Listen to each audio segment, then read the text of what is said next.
तो hello engineer, स्वागत है आपका फिर से एक बार। मैं हूं इंजीनियर टिकेश कुमार और आज हम लोग देखने वाले हैं पाइल फाउंडेशन के बारे में। अभी तक जितना भी हमने एनालिसिस किया, जितना भी हमने सॉइल की टेस्टिंग देखी, हमने रिपोर्ट बनाया, कैलकुलेशन किया सेटलमेंट का, सारा कुछ हमने जो है सेल्फ फाउंडेशन का किया था।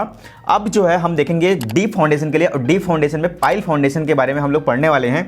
और पाइल फाउंडेशन के लिए पूरा जो IS कोड फॉलो किया जाता है वो है आपका IS कोड 2911 पार्ट 1। अब ये जो है अलग अलग पार्ट्स में आते हैं, पार्ट 1, 2, 3, 4 आपको देखने को मिलेगा।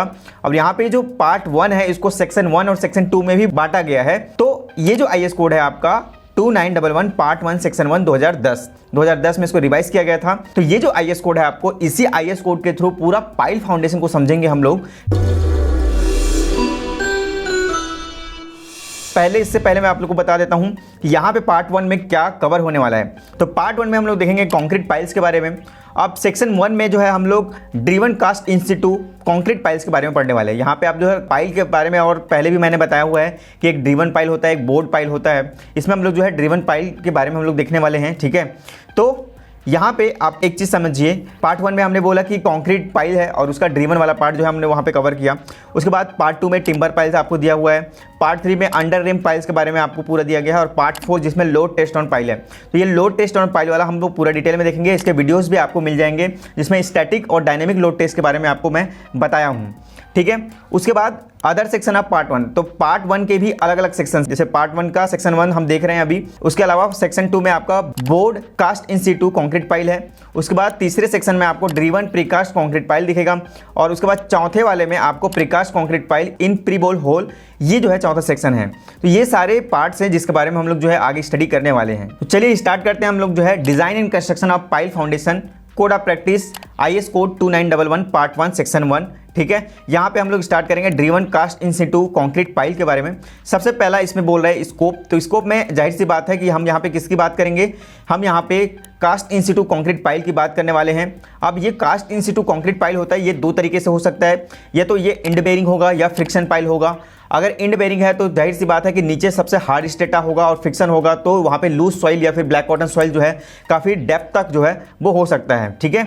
आज इस कॉम्पिटिटिव जॉब मार्केट में जहां जॉब पाना मुश्किल है, वहीं सिविल गुरुजी से ट्रेंड इंजीनियर्स अच्छी करियर ग्रोथ कर रहे हैं, क्योंकि सिविल गुरुजी की ऑनलाइन ट्रेनिंग डिजाइन की गई है इंडस्ट्री स्टैंडर्ड्स के हिसाब से, जहां आप एक्सपर्ट ट्रेनर के साथ सीखते हैं एस्टिमेशन निकालना, सर्वेइंग करना, QS एंड RA निकालना, BBS निकालना, bill banana, contract and tendering के साथ और भी इंपॉर्टेंट स्किल्स आपके टाइम शेड्यूल की फ्लेक्सिबिलिटी के हिसाब से, और इंडिया के सबसे अफोर्डेबल कॉस्ट में भी।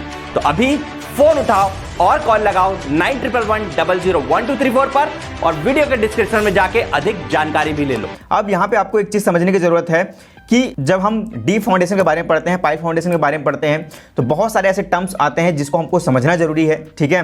तो उन चीज़ों को समझने के लिए कुछ टर्मिनोलॉजी जो है आपको IS कोड में दिया हुआ है, ठीक है। इन टर्मिनोलॉजीज को आपको समझना जरूरी है, ठीक है। तो इसको मैं जो है कुछ इमेजेस के थ्रू भी आपको दिखाने वाला हूँ कि क्या चीज़ ये होता है, ताकि आपको समझने में आसान हो।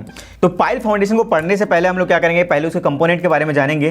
तो कंपोनेंट्स ऑफ पाइल फाउंडेशन में देखो क्या क्या होता है। सबसे नीचे जो है हम जो है सॉइल का इन्वेस्टिगेशन करते हैं। इन्वेस्टिगेशन करने के बाद जो है हमको पता चलता है कि कितने डेप्थ तक हमको जो है फाउंडेशन जो है करनी है, या डीप फाउंडेशन डालना है, या पाइल को हमको देना है। तो ये सबसे नीचे जो दिख रहा है आपको पार्ट, ये पाइल है। यहाँ पे 3-4 पाइल दिख रहे हैं, मतलब ये पाइल्स का ग्रुप है। अब उसके बाद इस पाइल के ग्रुप्स के ऊपर जो है आपको ये रेक्टेंगल पार्ट दिख रहा है, इसको हम लोग बोलते हैं पाइल कैप। और इस पाइल कैप के बाद अगर बिल्डिंग बना रहे हैं तो यहाँ पे जो है कॉलम बनता है। अगर ब्रिज बना रहे हैं तो यहाँ पे क्या बना हुआ है, पियर बना हुआ है। पियर के ऊपर पियर कैप बना हुआ है, ठीक है। इसके ऊपर फिर डेक स्लैब जो है वो आता है। जैसे कि आप जो है इस ब्रिज पे देख सकते हैं, नीचे जो है आपको पाइल दिख रहा होगा, फिर पाइल कैप है, देन फिर उसके बाद पियर है, उसके बाद पियर कैप है, देन फिर आपका डेक स्लैब जो है यहाँ पे दिख रहा है, ठीक है। तो ये होता है हमारा पाइल का कंपोनेंट, ठीक है। बाद में हम डिटेल में और भी चीजें देखने वाले हैं जैसे जैसे हम आगे बढ़ते जाएंगे। चलिए, तो टर्मिनोलॉजी में हम लोग जो है सबसे पहला चीज जो देखने वाले हैं वो है अलाउएबल लोड। अलाउएबल लोड क्या होता है, किसी भी पाइल पे कितना लोड हम फाइनली दे सकते हैं बिना किसी फेलियर के, बिना किसी डैमेज के, उसको बोला जाता है अलाउएबल लोड। अब इस अलाउएबल लोड को निकालने से पहले बहुत सारी चीज़ें जो है, बहुत सारे फैक्टर जो है उसको जो है कंसीडर किया जाता है। जैसे कि यहाँ पे दिया हुआ है कि अल्टीमेट लोड कैपेसिटी क्या है, ठीक है। अब अल्टीमेट लोड कैपेसिटी जो भी रहेगा उसमें फैक्टर ऑफ सेफ्टी आप लगाएंगे। ग्रुप इफेक्ट ऑफ पाइल क्या है, ठीक है। जैसे कि एक पाइल आप डालते हैं तो वहाँ पे कुछ एफिशिएंसी अलग होती है, देन फिर आप ग्रुप में डालते हैं तो उसकी एफिशिएंसी कुछ अलग होती है, ठीक है। उसके बाद जो है अलाउएबल सेटलमेंट क्या है, तो वहाँ पे आपको अलाउेबल सेटलमेंट कैलकुलेट करना पड़ेगा, उसके अकॉर्डिंगली जो है आपको डिजाइन करना पड़ेगा, ये सारी चीज़ें। फिर negative skin friction. Negative skin friction क्या होता है? जैसे स्किन फ्रिक्शन के थ्रू लोड बेयरिंग होती है, वैसे ही सॉइल के सेटल होने की वजह से नेगेटिव स्किन फ्रिक्शन लगता है, और जहाँ तक नेगेटिव स्किन फ्रिक्शन लगता है वहाँ तक की जो भी हमारा जो बेयरिंग कैपेसिटी है उसको जो है इग्नोर करना पड़ता है। तो ये सारी चीज़ों को क्या करते हैं, इनको कंसीडर करते हैं। इसके अलावा रिवर्सल ऑफ लोड्स, इसको भी कंसीडर किया जाता है। देन फिर आपका अलाउेबल लोड जो है वो निकाला जाता है, और वो कितना लोड होगा उसको जो है पाइल पे दिया जाता है, ठीक है। उसके बाद आता है आपका एंकर पाइल। एंकर पाइल क्या होता है? एंकर पाइल जो है एक जो है ऐसा पाइल होता है जो कोई पुल और टेंसाइल फोर्स है उसको रजिस्ट करता है। तो यहाँ पे आपको इमेज में दिखा देता हूँ एंकर पाइल कैसे होता है, ठीक है। ये आप यहाँ पे देख पाएंगे एंकर पाइल, जैसे कि यहाँ पे एक रिटेनिंग वॉल बना हुआ है, ठीक है, या फिर इसको सीट पाइल भी बोल सकते हैं। अब यहाँ पे कुछ प्रेशर जो है इस सॉइल का प्रेशर इधर आएगा तो ये पुल आउट होने के चांसेस हैं। तो हम क्या करते हैं, इस एंकर पाइल की मदद से इसको जो है स्टेबल करके रखते हैं। इसके अलावा ऐसा जगह जहाँ पे आपका जो सॉइल है हाईली स्वेलिंग प्रॉपर्टी दिखाती है, तो वहाँ पे इसकी अपलिफ्ट होने के चांसेस हैं, और उसकी वजह से आपके फाउंडेशन में क्रैक आने के चांसेस है। अगर ये बेसमेंट है तो बेसमेंट में क्रैक आने के चांसेस है। तो ऐसी जगहों पे इस अपलिफ्ट फोर्स को रजिस्ट करने के लिए हम क्या करते हैं, इस एंकर पाइल का यूज करते हैं। इसके अलावा बहुत सारे पाइल्स होते हैं, धीरे धीरे देखेंगे। चलिए, एंकर पाइल के बाद दिख रहा है आपको बैटर पाइल, या फिर इसको रैकर पाइल बोलते हैं। इसको मैं इमेज के थ्रू आपको समझाता हूं। इस पाइल का क्या काम है? ये जो आपका वर्टिकल पाइल जहां भी लगा होता है, जैसे कहीं पे एंकर पाइल लगा हुआ है, उसके फोर्स को, जो हॉरिजॉन्टल फोर्स इस पे आने वाला है, उसको रजिस्ट करने के लिए उसी के इंक्लाइन एक जो है पाइल डाला जाता है, जिसको हम लोग बोलते हैं बैटर पाइल। अब ये कहां पे होगा? इमेजिन कीजिए कोई बंदरगाह है, बंदरगाह पे कोई स्ट्रक्चर बना हुआ है, और वहां पे लहरों की वजह से जो है हॉरिजॉन्टल फोर्स भी आने वाला है किसी स्ट्रक्चर पे, तो वहां पे वर्टिकल पाइल ही काफी नहीं होता है उस लोड को लेने के लिए। तो वहां पे जो है कुछ इस तरीके इंक्लाइन पाइल्स जो है वो डाला जाता है, और इस इंक्लाइन पाइल को हॉरिजॉन्टल फोर्सेस को रजिस्ट करने के लिए डाला जाता है, जिसको हम लोग जो है बैटर पाइल कहते हैं, या फिर इसको हम रैकर पाइल भी बोलते हैं।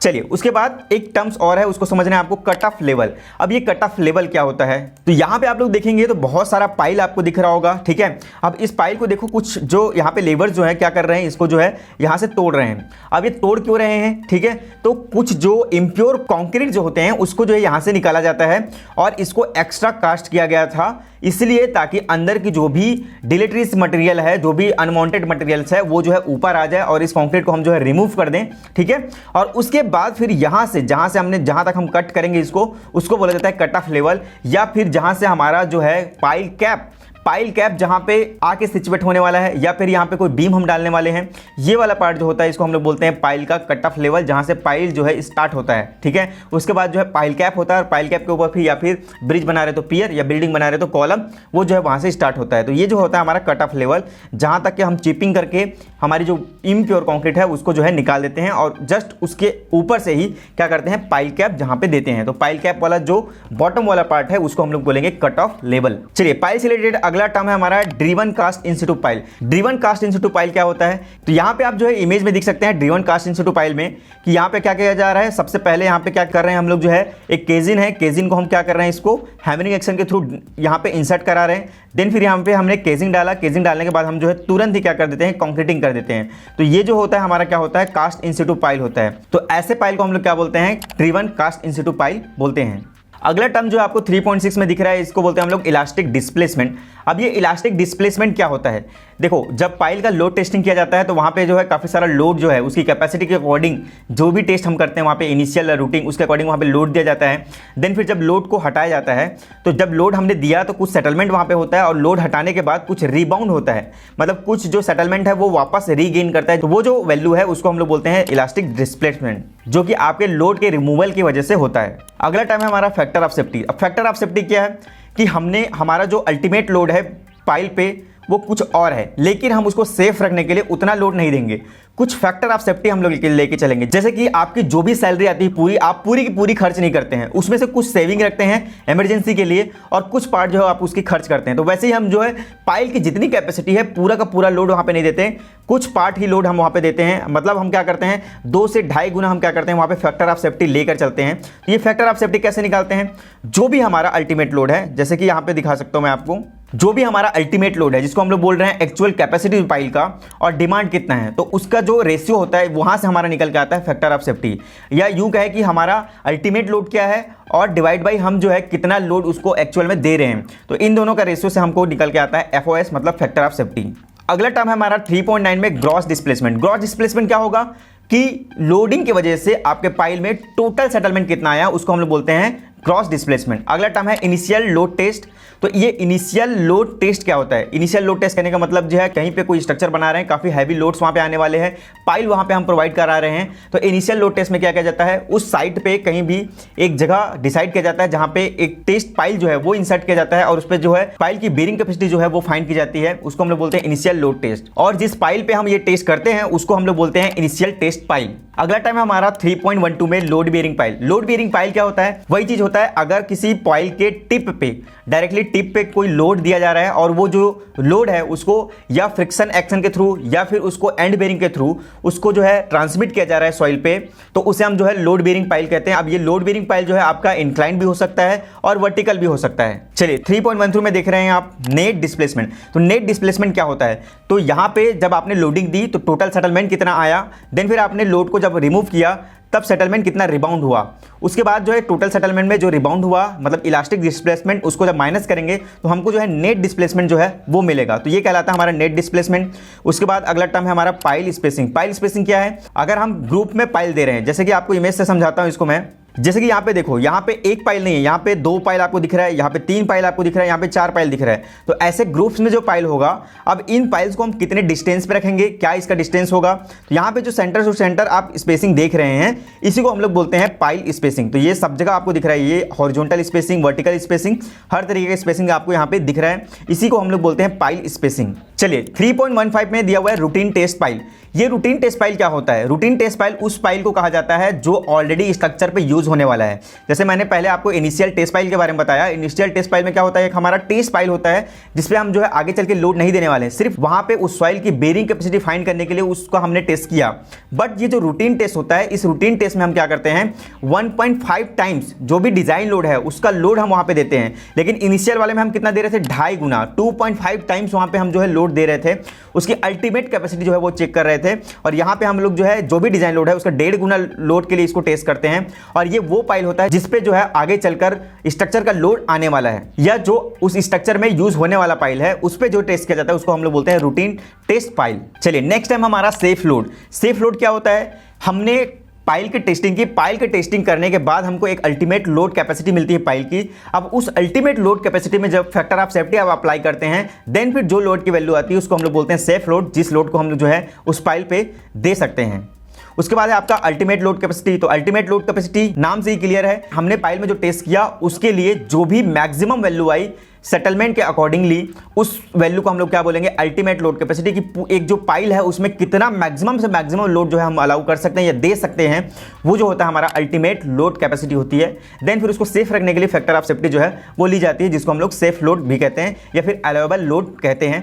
ठीक है, उसके बाद है आपका वर्किंग लोड। वर्किंग लोड क्या है? वर्किंग लोड एक्चुअल में जो लोड हम जो है डिजाइन के अकॉर्डिंग, मतलब जो डिजाइन लोड होता है उसी को हम लोग जो है वर्किंग लोड बोलते हैं।